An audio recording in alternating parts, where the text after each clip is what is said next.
Salam, hər birinizi xoş gördük.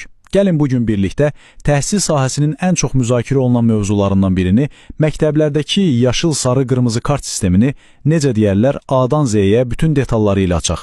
Məqsədimiz sadəcə bu sistem nədir sualına cavab vermək deyil. Yox, biz daha dərinə gedəcəyik. Onun fəlsəfəsini, arxasındakı psixologiyanı və ən əsası bir şagirdin gələcəyinə, onun şəxsiyyətinə necə təsir etdiyini anlamağa çalışacağıq. Elə isə başlayaq. Amma başlamazdan əvvəl gəlin bir anlıq xəyal quraq. Gözlərinizi yuma bilərsiniz hətta. Təsəvvür edin ki, bir sinifdəsiniz və heç bir qayda yoxdur.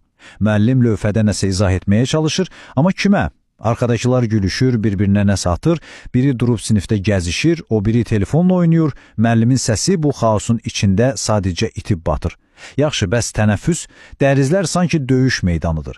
Hər kəs qaçır, bir-birini itələyir, belə bir mühitdə, deyin görüm, nəsə öyrənmək olar? Ümumiyyətlə, belə bir yerdə uşaq özünü təhlükəsiz hiss edə bilərmi? Əlbəttə ki, yox. Bax, məhz buna görə də nizam-intizam vacibdir.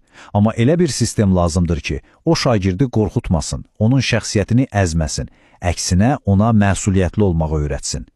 Deməli, bugünkü təhlilimiz 6 hissədən ibarət olacaq. Əvvəlcə, məktəbin əslində nə demək olduğundan danışacağıq, sonra bu sistemin ruhuna, yəni fəlsəfəsinə baş vuracağıq.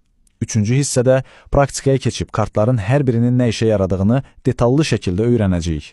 Sonra isə bu sistemin can damarı olan ədalət prinsipindən, məktəb-ailə əməkdaşlığının qızıl qaydalarından bəhs edəcəyik. Və ən sonda bütün bunların bizi hara apardığını, yekun məqsədin nə olduğunu aydınlaşdıracağıq. Elə isə ilk bölməmizlə başlayaq. Məktəb deyəndə ağlımıza ilk nə gəlir? Riyaziyyat, tarix, kimya, elə deyilmi? Amma bu, işin yalnız görünən tərəfidir. Məktəb əslində böyük həyatın, yəni cəmiyyətin kiçik bir simulyasiyasıdır. Bura uşaqların ilk dəfə fərqli insanlarla bir yerdə yaşamağı, qaydalara uyğun davranmağı öyrəndiyi bir laboratoriyadır. Məhz burada biz növbə gözləməyi, paylaşmağı, mübahisəni yumruqla yox, sözlə həll etməyi, öz haqqını müdafiə edərkən başqasının haqqına da hörmət etməyi öyrənirik. Yəni, məktəb gələcəyin vətəndaşını, həkimini, mühəndisini sadəcə biliklə yox, həm də xarakterlə yoğuran bir emalatxanadır.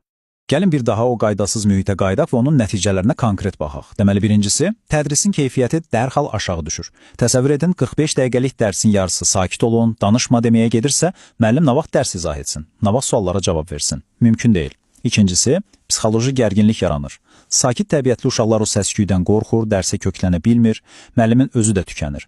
Bu gərginlik isə təbii olaraq müəllim-şagird münasibətlərini korluyur. İnamsızlıq, qıcıq yaranır. Təhlükəsizlik risklərini heç demirəm. Və ən vacibi, uşaq başa düşmür ki, cəmiyyətdə ondan nə gözlənilir.